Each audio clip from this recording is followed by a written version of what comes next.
Welcome to my another series of detecting errors in the use of verbs. In my previous class also, I gave you some words and sentences which were wrong and also explained how they could be corrected. And now here I am here with a bunch of sentences, especially 10 in number, and these are all wrong in some way or the other. It's up to you to detect the errors and then correcting them. Here I am to explain all those errors that occur in every sentence. So I come with the first sentence. I hang the shirt on that wall. पहला sentence है, मैंने shirt को लटकाया दीवार पे. तो आप बताइए इसमें क्या आना चाहिए? Hang the shirts. थोड़ा समझो, एक शब्द है हमारे पास हैंग. हैंग का पास्ट हैंग्ड भी होता है, बिल्कुल ऑलराइट, और एक पास्ट हंग होता है. ये I think you got it. Hang शब्द के दो पास्ट होते हैं, एक हैंग्ड और एक है. अगर किसी को फांसी पे लटकाया जाए तो उसमें हैंग आएगा. अगर कपड़े कहीं लटकाए जाए तो वहां हंग आएगा. तो आप क्या लटका रहे हैं यहाँ पे? फांसी पे लटका रहे हैं किसी को या कपड़े लटका रहे हैं? तो शर्ट, कपड़े लटका रहे हैं, तो हम लिखेंगे इसको I hung the shirt on that wall. अब आपने खुद ही ये डिसाइड करना है कि क्या चीज यहाँ पे क्या है. अब है आई एक्सेप्टेड टू गो. बहुत अच्छा है, मैंने जाना स्वीकार किया. थोड़ा सा समझो, यहाँ पे एक्सेप्ट आएगा क्या? देखो स्ट्रक्चरली तो ठीक लग रहा है लेकिन वैसे गलत है. देखो अब हम चीज बताते हैं आपको. एक्सेप्ट शब्द जो है ये मानना होता है या लेना, स्वीकार करना. एक्सेप्ट क्या स्वीकार करना? कोई गिफ्ट या इनविटेशन. अगर कोई गिफ्ट या इनविटेशन आप स्वीकार करते हैं उसके लिए हमेशा एक्सेप्ट शब्द का यूज करो. और किसी काम को करने के लिए स्वीकार करते हो, मान लेते हो, उसके लिए हमेशा एग्री करो. काम के लिए वर्क, काम, किसी काम को करने के लिए मानते हो आप, वहां पे एग्री किया जाता है. और कोई गिफ्ट या कोई इनविटेशन है तो उसको एक्सेप्ट किया जाता है. तो यहाँ पे हम जाना, ये वर्ब है ना, जाने के लिए एग्री हो गए, कोई काम है, क्रिया है. Hence we will write he agreed आएगा यहाँ पे. He agreed to go. देखो लीव माई हैंड, बहुत बढ़िया है, मेरे हाथ को छोड़ो. तो क्या आना चाहिए इसमें? लीव क्या है, कैसे आएगा ये? बहुत अच्छा शब्द है, ठीक है. लीव शब्द क्या है? स्थान छोड़ना, प्लेस को छोड़ना. अगर आप किसी जगह को छोड़ते हैं तो लीव है. मैं यहां से चले जाता हूं तो आई लीव दिस प्लेस. आप घर से स्कूल जाते हैं तो यू लीव फॉर स्कूल, क्योंकि आप जगह छोड़ रहे हैं. लेकिन यहाँ पे क्या छोड़ रहे हैं? आप जगह छोड़ रहे हैं. माई हाथ, हैंड, हाथ छोड़ना, किसी का पकड़ी हुई चीज को छोड़ना. तो जो कैच है, पकड़ी हुई चीज को छोड़ना. पकड़ी हुई चीज को छोड़ना. पकड़ी हुई चीज को छोड़ने के लिए याद रखना, हमारे पास एक शब्द है इंग्लिश में, लेट गो. तो यहाँ पे पकड़ी हुई चीज है ना, हाथ को पकड़ा हुआ, उसको छोड़ने के लिए हम कर रहे हैं. तो यहाँ पे इंग्लिश बनेगी इसकी लेट गो माई हैंड. पकड़ी हुई चीज को छोड़ोगे, लेट गो. स्थान छोड़ोगे, लीव. Very easy.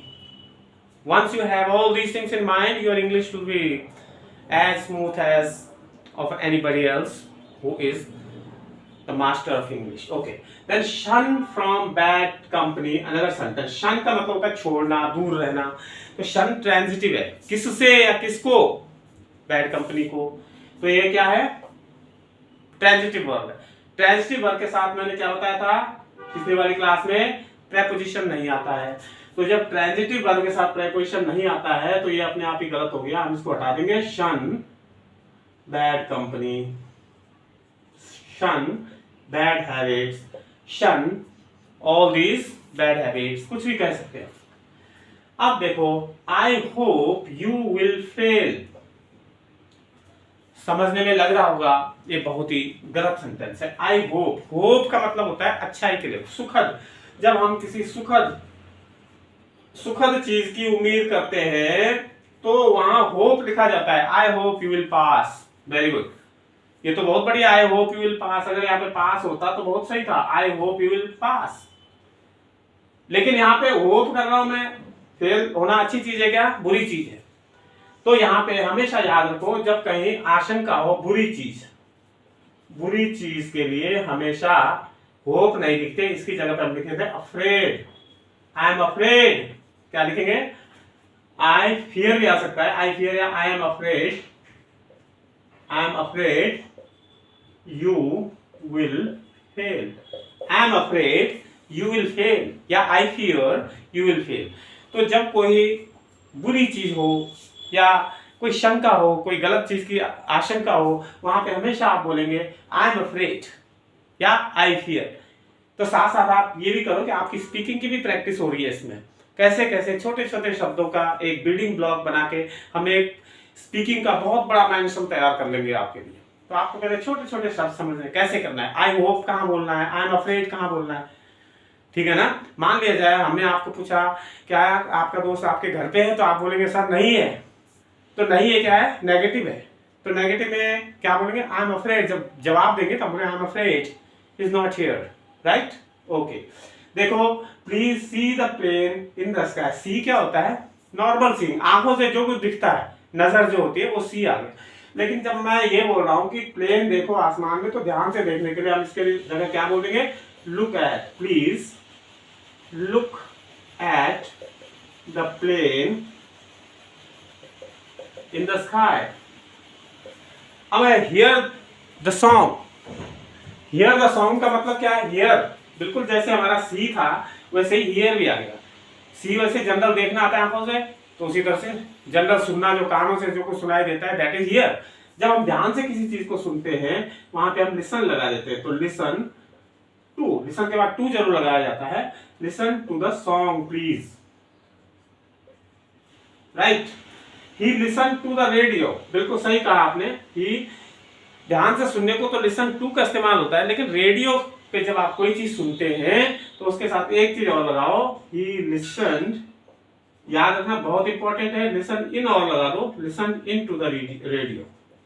रेडियो सुनने को listen in आता है, listen in the radio, listen into the radio, इन शब्द जब एक ऐड और कर देंगे रेडियो के साथ में। Next sentence, he could not catch the train। देखो कैच क्या होता है, ट्रेन नहीं पकड़ सका, मतलब ट्रेन छूट गई। हमेशा जब गाड़ी नहीं पकड़ सकते हैं उसके लिए कैच शब्द का इस्तेमाल मत करो, राइट। कोई फुटबॉल नहीं है कैच करने के लिए, या क्रिकेट की बॉल नहीं है कैच करने के लिए, यहाँ पे एक शब्द यूज होता है जो आपने वही करना है, बिल्कुल appropriate English, he missed the train. अगर आप गाड़ी नहीं पकड़ सकते हैं तो could not catch, can not catch का यूज मत करो, आप केवल मिस शब्द का इस्तेमाल करेंगे, that is the appropriate use of words. तो आप लिखेंगे he missed the train, I think got it. Next, the two brothers don't pull on well together. तो यहाँ पे सेंस है कि दोनों भाइयों के आपस में ठीक ठाक नहीं चल रहा है, तो याद रखो इसके लिए पुल ऑन वेल फ्रेज नहीं है, फ्रेज इंग्लिश का है गेट ऑन वेल होता है। The two brothers don't get on well आ जाएगा, गेट ऑन वेल टुगेदर। तो ये हैं आपके कुछ सेंटेंसेस, इससे भी आप बहुत कुछ सीखेंगे आगे, थोड़ा थोड़ा करके 10-10 सेंटेंस करके आपके लिए हम एक पूरा इंग्लिश का एक मैंशन तैयार करेंगे, लेकिन छोटी छोटी चीजों से फिर आगे बढ़ना है बड़ी बड़ी चीजों के साथ में। I hope you have understood all these points, all those things to be kept in mind, and again with the request to subscribe to my channel, share it, like it. Until then, goodbye. Next class with some new sentences. Thank you very much.